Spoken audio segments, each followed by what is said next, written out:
Hello everyone, I'm Dr. Brad Musil, and welcome to my new series, Book Musings. This is episode 0, where I'll offer you an introduction to Book Musings. I'm going to, in this episode, talk about why I'm offering this series, what I hope to gain out of it myself, and then also what I hope to offer, at least some of you who are watching this. I'll also talk a little bit about my strategy in terms of the series as a whole, but also, my approach in terms of each episode, sort of what my game plan is, at least initially. Now, I do like a lot of this as I've posted more and more on my channel. I do recognize that, my thoughts and ideas will evolve, and so who knows what sort of shape this will ultimately take, but this is, I'll talk about at least kind of what I had in mind, as I started here. So, I'll go ahead and get into it. What is sort of the impetus for this series? Well, if you've watched any of my other videos, if you're a student of mine, you've definitely probably got the sense that I'm big into books, right? I oftentimes in some of my videos, my lecture videos, will bring in the relevant books, props as I call them oftentimes, and we'll work with different books throughout the videos. So I've always had a lot of books. I mean, this is something, and this is probably true. Many of us, we like books. Although I think it's the case less and less as we become more and more technologically advanced. That's an interesting philosophical topic in its own right. But anyway, I've been very interested in books for a long, long time, as is probably again the case for some of us. It goes way back to my childhood. Prolific reader. Um, really always enjoyed books. But what stood out, at least with respect to this in my mind, is that from a very early age, I remember always wanting to be a writer. And now other things were occasionally sprinkled in, like later, I wanted to be a professional football quarterback. But that idea of being a writer was always kind of there for me, and my parents would attest to that. And I've actually got like short stories still that I wrote back in fourth grade and whatnot. So that was always there, and so too, that wanting to be a writer, and so too then like reading lots of books and having books. And my wife would say I'm a collector, and I do have lots and lots and lots of books. I was actually on my jog yesterday trying to estimate how many books not only do I have or in my library, but like in our house with all the kids and my wife's books as well. And I used to try to keep an inventory of my library, and back when I stopped doing that, like probably 15 years ago now, it was 1 to 2,000. So, just my books is probably 2+ thousand. I mean, literally, we might have like upwards of 4,000 books in this house. So we love our books, and that's always been a theme for me. And so, a lot, probably very true of many philosophers out there as well. At least it's been my experience that when I run into a philosopher, they also tend to have lots of books and love their books. I also have written quite a bit myself, so there's also people who are into books. Sometimes they tend to like to write themselves, and so again, I've always wanted to be kind of a writer, and written 3 novels myself. None of them are published, and maybe someday I'll revisit trying to make that happen. But I've also been writing a fourth novel for like 14 years and counting. It's about halfway done. Also, I've written a dissertation, which is probably the hardest thing I've ever done. I'll probably post videos on that process, or maybe even videos of my dissertation itself at some point. But so the point here is very books have had a big role in my life, and then sort of the flip side of that coin, wanting to write, and writing has been a big sort of factor in my life for as far back as I can remember. So it's not surprising then that I would have an interest in doing something like this. I also I still do tend to read a lot, and I'm very philosophical in nature. Obviously, I teach philosophy. I talk. This is a philosophy-related channel. I talk a lot about philosophy, and so naturally, when I read a book too, I will always be reflecting on it, thinking philosophically about it, and this then offers me a means to sort of flesh out, tease out some of my thoughts about the books I read. Then, so I thought this series doing this, after I finish a book. Now, I might not always do an episode on every book I finish, but it would be a way for me to, as I prepare notes or try to formulate what I want to say, it'll help me kind of work my way through whatever philosophy was involved, if there was any. Now, obviously, some books, books in philosophy are going to be much more philosophical than others. Um, I might, I'll post musings on any book. No book's off limits. It doesn't have to be a philosophy book. It could be, I read novels as well. And the point here, though, is, I tend to be very philosophical. So I am going to offer, oftentimes, philosophical perspectives on whatever's said, even if it's a novel or seemingly not so philosophical in nature. And so this series then helps me kind of work through a lot of those thoughts. I was thinking again on my jog yesterday how oftentimes we'll have all these profound thoughts, and it's like, wow, that really makes sense, and I make all these connections, and no doubt some of you guys can relate to this, but at the time it's just in our head, or a lot of times this will happen right before I go to sleep, and then it's just lost because I can't recapture it or just the way I had it, in that moment. I'm in the middle of a jog, I can't jot things down. Well, this, does again kind of afford me the opportunity to really formulate my thoughts, what I think about some of what's being said, or at least implied. Maybe it's more artistic or a novel, what's being implied in what's said. Um, so I'm definitely hoping to get something out of this. I like talking about books in general, as I've intimated. And then, for you, hopefully, if there are like-minded individuals out there who share my perspectives on things or tend to be philosophical in nature, maybe this will resonate with you, and then you'll find my thoughts and my musings helpful, and maybe I kind of gauge, because one of the things I'll talk about is I do plan on grading these books, and maybe that'll provide a sort of gauge for you then in terms of what's worth your time or not. If you find us compatible or you tend to like the same books I do, then it'll serve as this series could serve as a kind of filter for you, and don't waste your time on certain ones that get Fs, right? Okay, well, I do want to say a little bit more about the strategy for the series. So I already suggested that I'll give each one of these a grade as I go through the series and each episode. I'll say a little bit more about that here in a moment. I suggested earlier, there's not really any set plan from the get-go. Who knows where this is going to go? The plan at the outset is just I'm going to offer an episode on whatever book I finish when I think it's,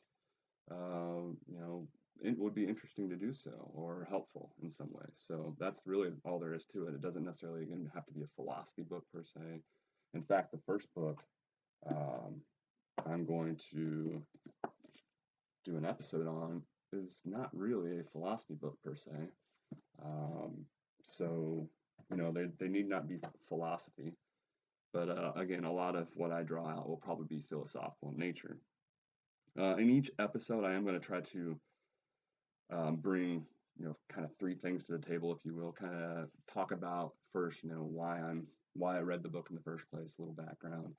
What was it that brought me to the book, or what made me decide to, out of all the thousands of books I have, several thousand of which I probably haven't read, why did I select, this one?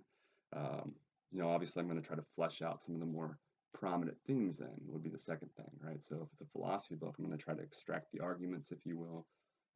If it's a novel, I might say a thing or two about the plot, you sort of depict a general sense of what's going on within the book, one way or another, is the thought.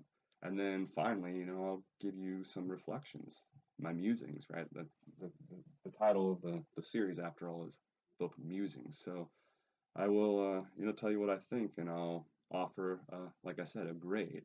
So speaking to that, so I am an instructor, right? Some of you might be students or former students, and so you might have turned in essays and I give them grades, right? And so I'm going to do the same thing here. It's just in my nature at this point.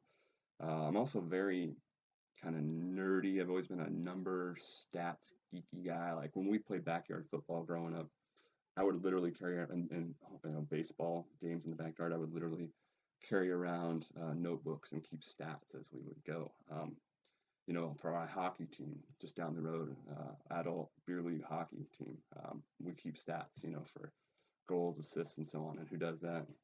The geek, right? The stat nerd. So of course I'm going to have to rate these somehow. It's in my nature. And so, I thought about 0 to 100, or I thought it would be more fitting, to do, the philosophy instructor sort of thing and offer, a letter grade, if you will. So that was kind of the thinking here. What, before I get into kind of what each letter grade amounts to, right? What is the general sort of, what am I grading it based on from, a general perspective? Well, obviously, I mean, it's going to be how the book affects me and my view of the book in general. Again, how philosophical it is, it's going to play a factor in my thoughts about the book. I mean, that's just given who I am, right? It doesn't necessarily have to be a philosophy book, again, for me to assign it a good grade. But things that are thinky are going to tend to resonate with me more. That's just, again, who I am. And so that's why I'm saying all this from the outset. So, for example, one kind of analogy is I literally will fall asleep in a lot of action movies. If just a car chase after car chase, shootout after shootout, it puts me to sleep. Whereas my favorite movie of all time, Waking Life, the thinky sort of movie, it doesn't matter how much sleep I have. I could be 3 in the morning and I could arguably still, stay awake to watch that. And that's just, again, who I am. And so I always preface, by the way, when I recommend, if students ask what sort of movies I might recommend or something like that. And whenever I mention this, I always preface it by saying, look, this isn't a date night movie. It's not something you want to put in when you're tired. Whereas that's conversely doesn't matter for me. I know most people maybe do prefer the action movies, or this would put them to sleep if they're tired. I acknowledge all that, and again, that's why I'm emphasizing this at the outset, that I am very philosophical in nature, and so books that are more thinky, or however you want to put it, they're going to strike a chord with me more. Okay, it's going to matter more than, say, the humor in a book, typically to me. Not always, but generally speaking, that's going to be true. Now, a thinky book that's also funny, hey, all the better. Okay. Another thing that's important to me is going to be how well the author conveys whatever it is they're talking about. How well, not from a grammatical standpoint, but like how relatable the material is. So if they're talking about really deep stuff, right, do they dumb it down and make it sort of relatable? And then I will afford more flexibility in this sort of rating, if you will, if it's a really deep stuff. I understand that's really hard to convey by its nature. But how well does that get conveyed, given its difficulty? Or if it's just a novel, how approachable is the style? Right? Is it an entertaining and engaging style? That's how I'd approach a novel in this respect. That's what I mean by this sort of second element that I'm going to kind of have in mind. This thing that kind of matters to me, right, is how well the author conveys the message, more or less, whatever the message might be, whether it's a plot or in a novel or some sort of philosophical position. Okay. And then, so how understandable is it in general? And somewhat related to that, grammar, those sorts of issues do kind of matter to me. I mean, it's not, real substantive per se, but if a book is littered with grammatical issues, it does kind of irk me, and that will kind of affect my takeaway from it as a whole. It usually has to be pretty palpable and irritating, irksome, right? It has to be pretty prevalent typically for that to be that much of an issue. Oh, I meant to give an example, actually, something back up to that point I was just making about sort of how well do they convey what's being discussed. And so here I have an example. This is stuff I've been working with recently, I've been particularly interested in recently, and that's kind of the connection of, I'll probably in terms of academic work, I'll probably work on this next. That's the intersection of happiness and technology. We have a tendency to think that all these technological advancements are really great for us, but a lot of thinkers have cautioned us about that, and I'm one who certainly reflects a lot on that. And I wonder, on a whole, if we really are better off, now versus 200, 700, 2,000 years ago. Anyway, these are some of the books I've been reading, chewing on, so to speak, in pursuing that issue. And so they all deal with the same issue, and I would say it's pretty complex and difficult. But this is like pulling teeth, so much to the point where I've been reading this book for probably a few months now, and I'm on page 61. Okay, it is tough. In fact, when I was reading it, it reminds me of if you've ever read Immanuel Kant. There's not much that's up there in terms of how arduous it is to get through it. Not to say that there's not a reward for it, but how difficult it is, that's up. So this would be extremely difficult, right? Right now, if I were to grade it, it would be a detraction for this book. Now, he has a lot of powerful things to say, which is why he's been so influential on this guy, okay, who would be kind of the middle of the spectrum in terms of how well these guys, so the whole point here is how well these guys, when handling the same topic and issue, sort of convey the matter, okay. He's kind of middle of the road, so Ted Kaczynski, also known as the Unabomber, has written on this subject, was very influential, talks about how obtuse and difficult Jacques Ellul, I think I've said his name right, how difficult this book is, and actually talks about that's one of his objectives is to dumb things down. And one of the justifications for the methods that he ended up employing was that he had to reach, he thought, humankind in ways that Ellul, given his very difficult style, failed to do. So he would be one who's like middle of the road, and I would grade as being better than Ellul in that sense. And then the one I read most recently by Neil Postman, great book, Amusing Ourselves to Death. If you're a fan of Pink Floyd, Roger Waters, one of his solo albums, Amused to Death or something like that, found out was named after this. It's a classic now. Postman, dealing with the same sorts of issues, very clear throughout. Pretty much anyone could read this, and be more likely to keep reading it, right, if they picked it up. Not so much the case here. If you're out there and you've read this, go ahead and email me or contact me, and I'll be waiting to see. No, don't do that actually. But maybe I don't actually. Yeah, go ahead. I don't. The point would be, I don't know how long I'd be waiting. It might be quite some time before I actually had someone contact me who actually made it through this. Let me put it that way. Made it through this. Read this, actually heard about it, then picked it up, and then read it in its entirety. Go ahead and contact me, and I'll let you know in 25 years when someone contacts me. Okay, so hopefully that kind of point makes sense, right? These guys are all dealing with the same subject, but one of them, is able to convey what he's saying in a better way than the other two. Not to say that his overall is going to get a better grade, because what Ted Kaczynski has to say, in my mind, is very convincing.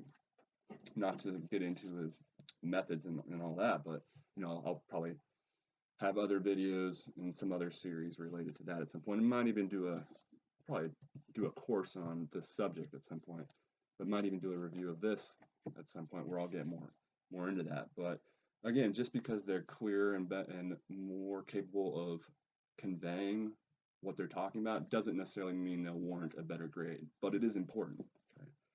Blah, blah, blah. Okay, so I wanted to talk a little bit more about the grading system in particular, right? So I tried to carve out kind of how I'm going to approach it in a general sense. Now I'm going to talk about each of the particular grades, okay? So I tried to spell this out because I want it to be, when I go through these, I want to have something kind of firm in mind than when I assign the grade. And so I thought there would be no better way than to just read what I've actually formulated here then. So on an A plus, the idea is, or the thinking is, that 1% will get this, right? So if this were a class, right, 1 out of 100 students would get an A plus. Now this isn't actually how I grade my courses, but when I do this, this is how I'm going to grade these books, okay? So 1 out of 100 in theory, okay? Now maybe the first 3 I read will warrant A pluses, right? Who knows? But in theory, in the back of my mind, what I have in mind is 1 out of 100 that I come across will warrant this A plus. Okay, and here's how I sort of formulated what an A plus would amount to. The book is profound and in an upper echelon few others reach. It makes a lasting impression and stands out in some or several regards. Very novel things are going on, right? So it's not just well written. It has a powerful, arguments, but it's doing something unique and different. Something novel is going on that we haven't seen before in some respect. Okay, this has to stand out. It will be very philosophically rewarding, understandable, and well written. Now, an A, the idea is 10 out of 100, 10%. So A plus is right, 10% of the A's, only 1 out of 100 will get an A plus, okay? But 10%, so 10 out of 100 are going to get A's. The book has distinguished itself in some or several regards. The book will be philosophically rewarding, understandable, and well written. A B, 20%. While the book is generally philosophically rewarding, understandable, and well written, there are some minor issues that hold it back. Okay, so pretty good, right? Again, a book getting a B is pretty good from my perspective, and I think that's worth emphasizing because with grade inflation, we're so used to anything almost, it seems like, given some of the emails I get from students, anything under an A is a travesty and terrible. But I want to, again, reiterate that no, a B is very good. It's, what is it, top 30% ultimately, okay? So only 3 out of 10 books are going to get a B or higher from my perspective. And I'm a tough grader when it comes to this stuff. C, that's going to be 40%. So a lot of these are going to be assigned to C's, okay? So this will be the most common grade assigned. The book has something to offer in terms of philosophical reflection, if you will, but it doesn't deliver as much as it could in this regard. It might also have some issues in regard to clarity, not, conveying the topic as well as it could. Okay? Maybe there's some grammatical issues that are prevalent enough that they're bothersome, noticeable to the point where it's affecting the grade. There's some issues, okay? And again, that's going to be the case for most of these books. D, so 2 out of 10, 20%, or 20 out of 100, whatever numbers you want to use here, they're going to get Ds. So the book is lacking in terms of generating consistent philosophical reflection. In other words, not very interesting for me. Okay? And or it's difficult to follow. It's to the point where it's takes me months to get through it, right?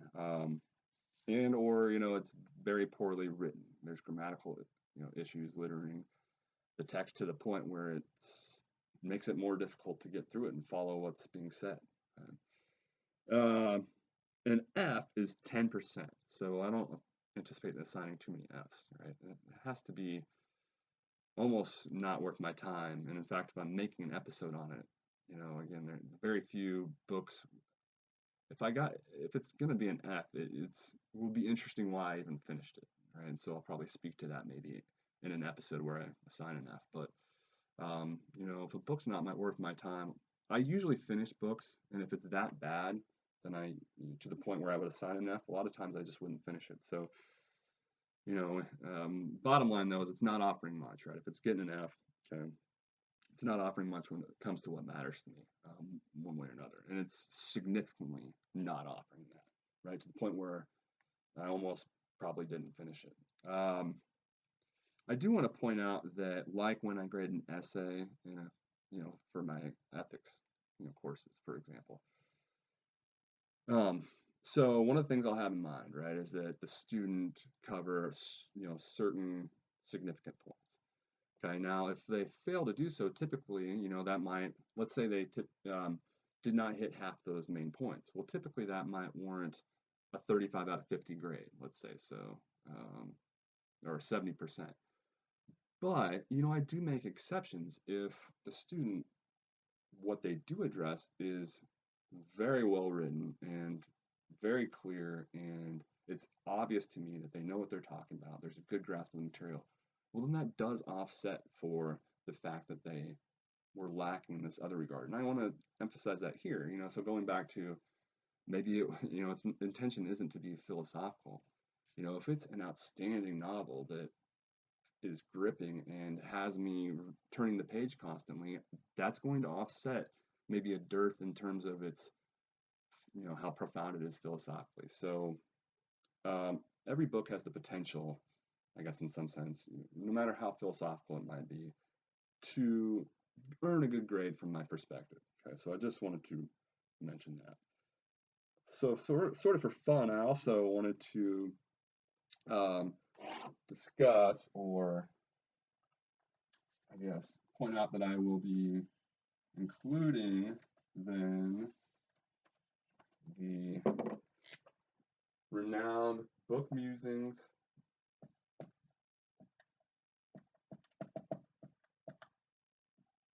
Hall of Fame. And I know this is terrible writing.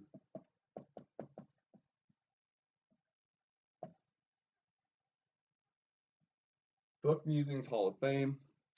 That is going to be reserved for the A's. So the top 10%, okay, any book that earns an A from me, it's going to be admitted into the Book Musings Hall of Fame. Okay, so again, all A's will be thrown into the Book Musings Hall of Fame, and then within that Hall of Fame, the top 10% of those in the Hall of Fame, in other words, the A pluses, will reach the prestigious top shelf. When will we encounter such a book? I don't know. Hopefully very soon. I like good books.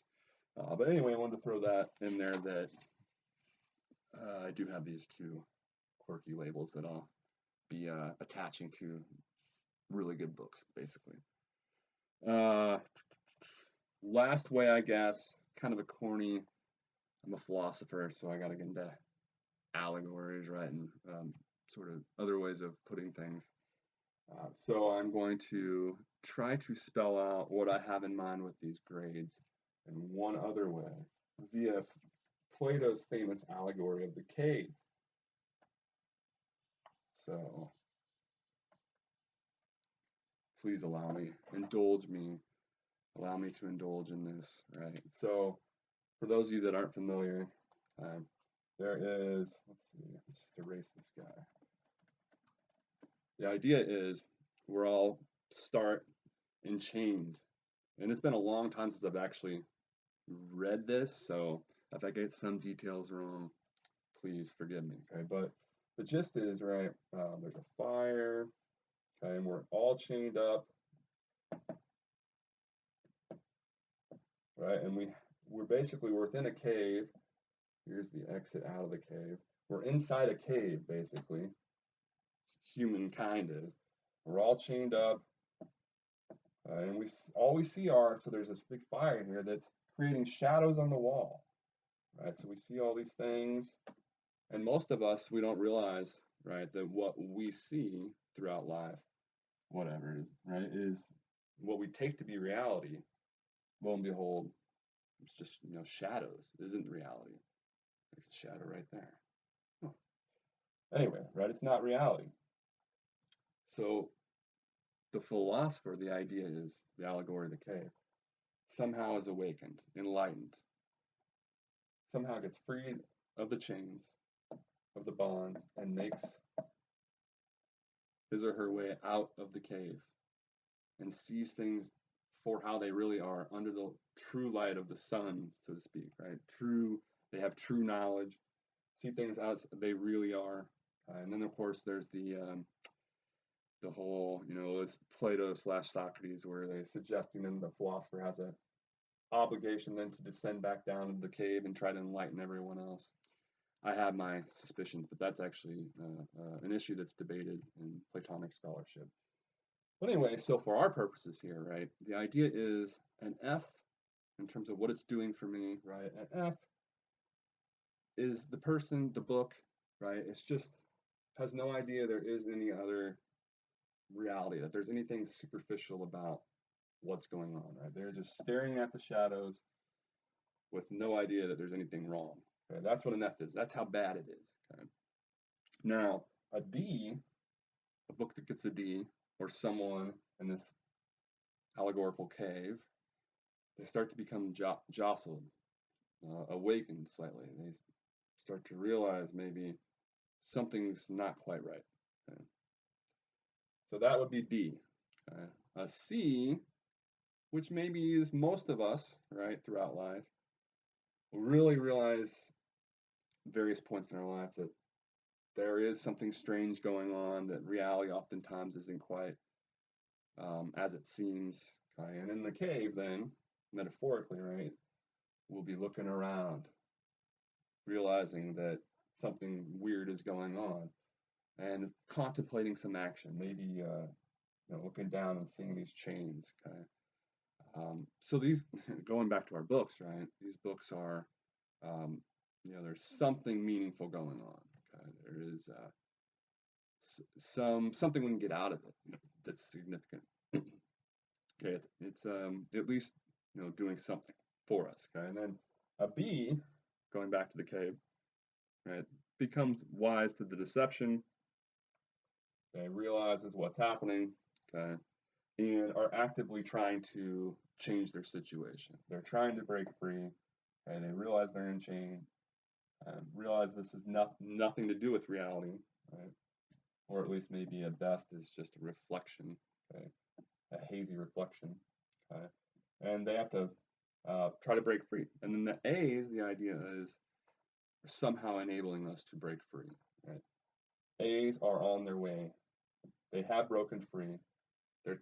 They're enlightening, right? They are enlightened if they're in the cave, rather, right? And in terms of the books, the idea I want to convey is that there's something truly enlightening about them, or profound about them. Maybe there's not necessarily a philosophical book or philosophy book, but there's something significant, right? That everyone, in my mind, should be reading because it can help us in significant ways.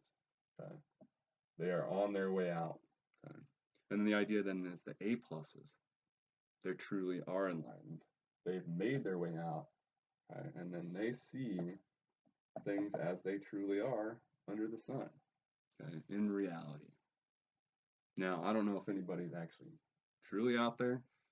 Supposedly the philosophers are, but is anyone not? I mean, has anybody actually gotten there? I don't know. And will I actually read a book that warrants an A plus? I don't know. But as a segue to episode 1, I will say that this might give us a good opportunity, or it might provide a good candidate. That's what I want to say. And interestingly, if you look closely, he ran for president. Anyway, this will be the book I turn to then for episode 1. Okay?